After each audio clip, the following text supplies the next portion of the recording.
ఒక్కసారి కొమ్మూరి గోల్డ్ కి కాల్ చేయండి. తాకట్లో ఉన్న మీ బంగారాన్ని విడిపించి మార్కెట్ ప్రైస్ కి వాళ్ళు కొనుక్కుని మిగతా డబ్బులు మీకు ఇచ్చేస్తారు. కార్తిక్ గారు, వైఎస్ జగన్మోహన్ రెడ్డి గారు నిన్న ఒక ట్వీట్ చేశారు. ఆ ట్వీట్లో ఏముందంటే, హలో ఇండియా అంటూ మెన్షన్ చేస్తూ ఆంధ్రప్రదేశ్లో పోలీస్ వ్యవస్థ పూర్తిగా గాడి తప్పింది. ఇక్కడ పోలీస్ వ్యవస్థని సీఎం చంద్రబాబు నాయుడు గారు అనవసరంగా దుర్వినియోగం చేస్తున్నాడు అని చెప్పని అంటున్నాడు. అసలు దీన్ని ఎలా చూడాలంటారు? హలో ఇండియా ఎందుకు, హలో వరల్డ్ అంటే అయిపోయేదిగా. ఎట్టాగు లండన్లో ఉన్నాడు. అవును, కాబట్టి హలో వరల్డ్ అంటే ప్రపంచం మొత్తం వినపడేది, ప్రపంచం మొత్తం చూసేది ఆంధ్ర వైపు. ఎట్టాగు చంద్రబాబు నాయుడు గారు ప్రపంచం మొత్తం కూడా ఆంధ్ర వైపు చూడాలనే ప్రయత్నం చేస్తున్నాడు. జగన్ కూడా దానికి తోడ్పాటిచ్చే విధంగా హలో వరల్డ్ అంటే బాగుండేదేమో. ఓకే, నేనంటే ఏంటంటే, సరే హలో ఇండియా అన్నాడు, పోనీ దేశం మొత్తం ఆంధ్రప్రదేశ్ వైపు చూస్తే మంచిదే. దేశం మొత్తం ఆంధ్రప్రదేశ్ గురించి వింటే చాలా మంచిదే. ఎందుకంటే ఆంధ్రప్రదేశ్లో గూగుల్ డేటా సెంటర్ వచ్చింది, ఆంధ్రప్రదేశ్లో ఆర్సెల్ఆర్మిట్టర్ ప్రాజెక్ట్ వచ్చింది, ఆంధ్రప్రదేశ్లో రిలయన్స్ బ్రూక్ఫీల్డ్ డేటా సెంటర్ వచ్చింది, ఆంధ్రప్రదేశ్లో ఐబిఎం, ఇన్ఫోసిస్ పర్మనెంట్ క్యాంపస్లు పెడుతున్నాయి. ప్రపంచవ్యాప్తంగా దేశవ్యాప్తంగా సాఫ్ట్వేర్ ఉద్యోగాలు పోతూ ఉంటే ఆంధ్రప్రదేశ్లో మాత్రం సాఫ్ట్వేర్ ఉద్యోగాలు క్రియేట్ అవుతూ ఉన్నాయి. సో ఇదంతా దేశం అంతా చూసిద్ది. అది చూడాలని చెప్పి హలో ఇండియా అని చెప్పి అన్నారంటారా? అదే మంచి పరిణామం. చంద్రబాబు నాయుడు గారికి జగన్మోహన్ రెడ్డి గారు సహాయం చేస్తున్నట్టు లెక్క. ఓకే, కానీ జగన్మోహన్ రెడ్డి గారు లేవనెత్తిన పాయింట్స్ ఏదో పోలీస్ వ్యవస్థ ద్వారా ప్రతిపక్షాలని, సోషల్ మీడియా కార్యకర్తని కూటమి ప్రభుత్వం ఇబ్బంది పెట్టే ప్రయత్నం చేస్తుందని ఏదైతే జగన్మోహన్ రెడ్డి గారు లేవనెత్తారో, భావ వ్యక్తీకరణ స్వేచ్ఛ అంటూ, రాజ్యాంగ స్ఫూర్తి అంటూ చాలా పెద్ద పెద్ద మాటలు మాట్లాడారో, జగన్మోహన్ రెడ్డి గారు ఒక విషయం గుర్తుపెట్టుకోవాలి. తన అధికారంలో ఉన్నప్పుడు అసలు భావాన్ని వ్యక్తీకరించే అవకాశాన్ని ఇచ్చారా? అది సోషల్ మీడియా కార్యకర్తల దాకా కూడా అవసరం లేదు. ప్రజా సంఘాల విషయంలో ఏం చేశారు, ఉద్యోగ సంఘాల విషయంలో ఏం చేశారు? టీచర్స్ తమ బాధను చెప్పుకుందామనంటే రోడ్డు మీదకి వచ్చే పరిస్థితి లేదు కదా జగన్మోహన్ రెడ్డి గారి పరిపాలనలో. అసలు జగన్మోహన్ రెడ్డి గారు ఏ ప్రజా సంఘంతో తన 5 సంవత్సరాల పరిపాలనలో భేటీ అయ్యాడు చెప్పండి? ఒక్క ప్రజా సంఘంతో భేటీ అయ్యి చెప్పండి, ప్రజల గొంతు విన్నది చెప్పండి. సరే, తన పార్టీ ఎమ్మెల్యేలు, మంత్రులు కూడా కలవరు, వేరే విషయం. అవును, సామాన్య ప్రజల్ని కలవరు, వేరే విషయం. గెలిపించిన వైసీపీ కార్యకర్తలకు కూడా అపాయింట్మెంట్ ఎవరు, వేరే విషయం. కానీ ప్రజా సంఘాలతో అసలు జగన్మోహన్ రెడ్డి గారు అంగన్వాడీలతో భేటీ అయ్యారా? ఆశా వర్కర్లతో భేటీ అయ్యారా? ఉద్యోగ సంఘాలతో భేటీ అయ్యారా? ఉపాధ్యాయ సంఘాలతో భేటీ అయ్యారా? వాళ్ళ సమస్యలు ఎప్పుడైనా విన్నారా? వాళ్ళ భావాన్ని ఎప్పుడైనా వ్యక్తీకరించే అవకాశాన్ని కల్పించారా? ఆందోళన చేయనిచ్చారా? జగన్మోహన్ రెడ్డి గారిని విమర్శన చేయనిచ్చారా? పోలీసు రాజ్యం ద్వారా అణచివేసే ప్రయత్నం కదా. అసలు పోలీస్ వ్యవస్థ గాడి తప్పింది అంటున్నారు. అప్పుడు ఏకంగా డ్రైవర్ డోర్ డెలివరీ చేశారు కదా. ఎస్, వాళ్ళకి నచ్చిన వాళ్ళని చంపేసి డోర్ డెలివరీ చేశారు. అవును, ఇప్పుడు అట్లాంటి పరిస్థితి. కరోనా టైంలో మాస్క్ కరీని పాపానికి ఒక దళిత డాక్టర్ని నడి రోడ్డు మీద చంపిచ్చోడని ముద్రేశారు. అప్పుడు ఎక్కడ పోయింది పోలీస్ వ్యవస్థ మొత్తం? వైసీపీకి వంటగాగిందా? ఒక ఉదాహరణ చెప్తా. ఒక హీరోయిన్, మా జత్వాని, కాదంబరి జత్వాని, ఆమె సినిమా నటి మాత్రమే కాదు, ఆమె డాక్టర్ కూడా. వాళ్ళ కుటుంబం కూడా వెల్ ఎడ్యుకేటెడ్ ఫ్యామిలీ. వాళ్ళ మదరు ఆర్బీఐ రిటైర్డ్ మేనేజరు, వాళ్ళ ఫాదరు నావీలో రిటైర్డ్ మేజరు. అలాంటి కుటుంబం నుంచి వచ్చినటువంటి ఒక అమ్మాయిని ఫేక్ కేసు పెట్టి ఆంధ్రాలో ఏ రకంగా వేధించారు? ఆ కేసు వేధించడానికి ఉన్న కారణం ఏంటి అంటే, ఆ అమ్మాయిని వేధించడానికి ఉన్న కారణం ఏంటి అంటే, ముంబైలో ఒక పారిశ్రామికవేత్త అమ్మాయి మీద కేసు పెట్టడం. పారిశ్రామికవేత్త మీద అమ్మాయి కేసు పెట్టింది అంటే ఎక్కడో ముంబైలో పెట్టింది.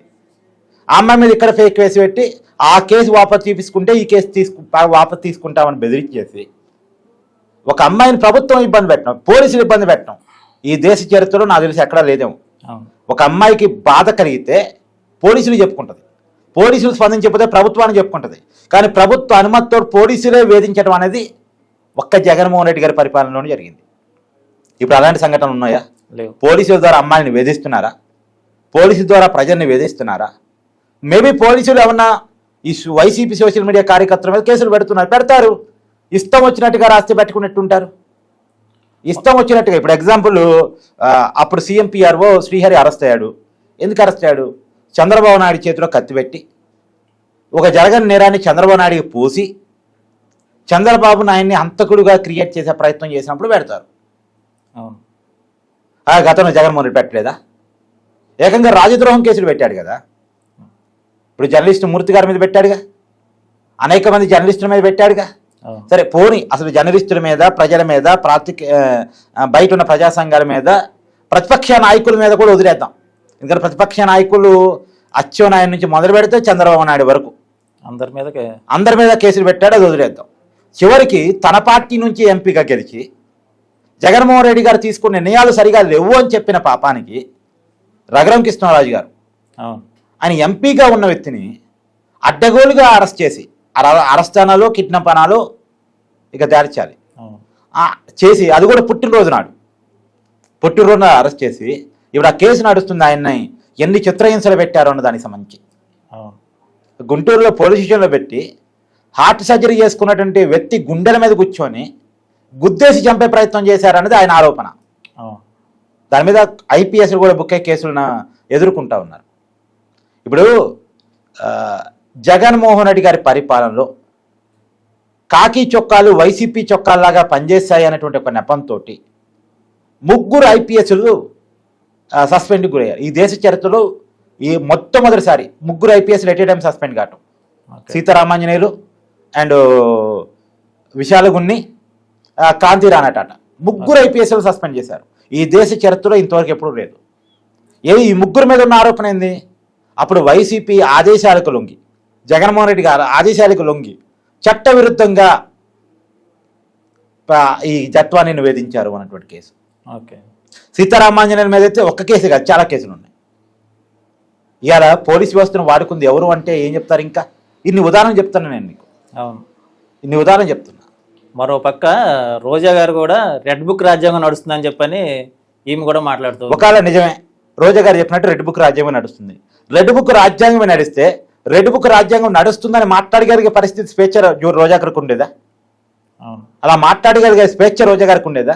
రోజా గారు ఇప్పటివరకు అరెస్టు కాకుండా ఉండగలిగేదా? ఇప్పుడు ఎంతమంది వైసీపీ నాయకులు అరెస్ట్ అయ్యారు లెక్క ప్రకారం చెప్తాం. రెడ్ బుక్ ప్రకారం అయితే కొడా నాని కూడా అరెస్ట్ కావాలి. మీరు బందరు సంబంధించిన వ్యక్తి కాబట్టి మీ పేరు నాని కూడా అరెస్ట్ కావాలి.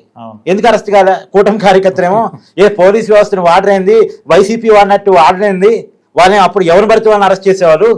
ఎగ్జాంపుల్ మీ కొడి రవీంద్ర అరెస్ట్ అయ్యారు గతంలో. మరి ఇప్పుడు పేరు నాన్ని అరెస్ట్ చేయలేదని కొడి రవీంద్ర అభిమానులు కోరుకుంటారుగా. కేసులు కూడా కనపడుతున్నాయి కానీ అరెస్ట్ చేయట్లే.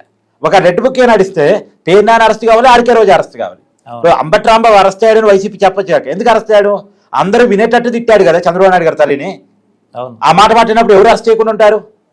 అంటే కావాలని అరెస్ట్ అయినట్టు, మా ఊరు వీళ్ళు అరెస్ట్ చేసినట్టు కాదు, వాళ్ళే తిట్టి అరెస్ట్ అయ్యారు అన్నట్టు లెక్క. వాళ్ళే తిట్టి అరెస్ట్ అయ్యారు. అతను తిట్టి అందరూ చూశారు కదా. ఇప్పుడు అలా తిట్టిన తర్వాత కూడా అంబటి రాంబాబుని అరెస్ట్ చేయదని ఎవరైనా అంటారా?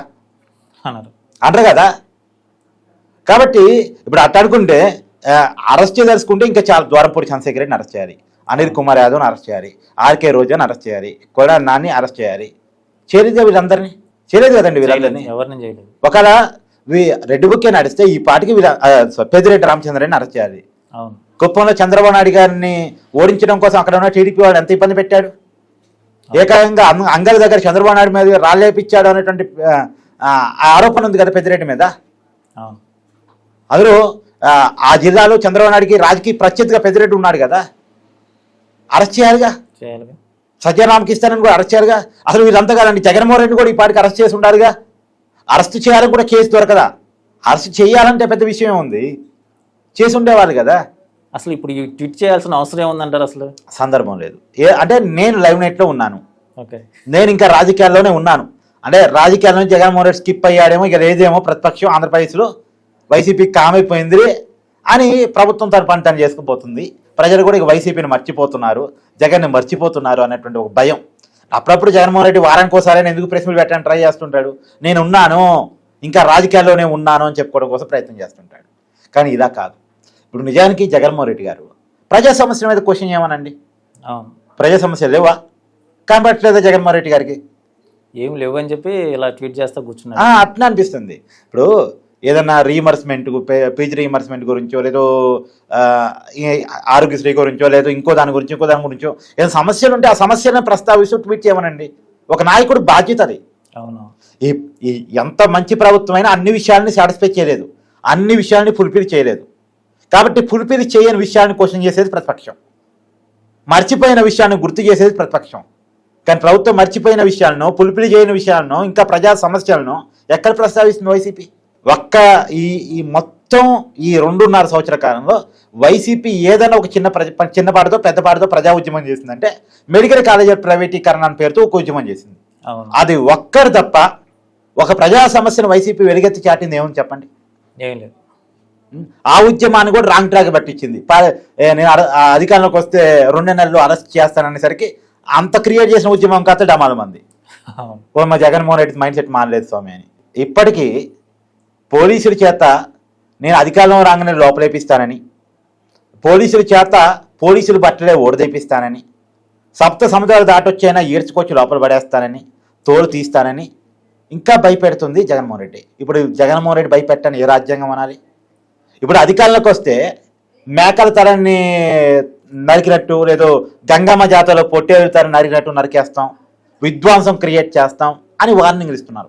ఈ వార్నింగ్లన్నీ ఏ రాజ్యాంగం కింద తీసుకోవాలి? ఏ రాజ్యాంగ స్ఫూర్తి కింద తీసుకోవాలి? ఏ భావ వ్యక్తీకరణ కింద తీసుకోవాలి? ఇది భావ వ్యక్తీకరణ, ఇది రాజ్యాంగ స్ఫూర్తి. ఇలాంటి వాళ్ళ మీద కేసులు పెట్టరా? ఇలాంటి వాళ్ళని అరెస్ట్ చేయరా? అలాంటి పరిస్థితులు కూడా లేవు, అలాంటి అరెస్టులు కూడా చేయలేదు కదా. అసలు మామూలుగా చెప్తున్నా.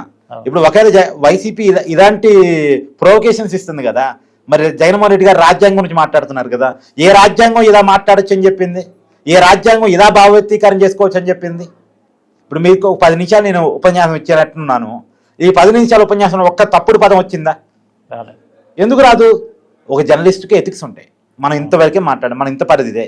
విమర్శ వేరు, తోలునాటం వేరు. కానీ వైసీపీ విమర్శ చేయట తోలునాడుతుందే. ఆ తోలునాడమని ఏ రాజ్యాంగ స్ఫూర్తి చెప్పింది? ఏ భావ వ్యక్తీకరణ చెప్పింది? దీనికి సమాధానం జగన్మోహన్ రెడ్డి గారు చెప్పి తీరాలి. ఓకే, థ్యాంక్ యూ అండి.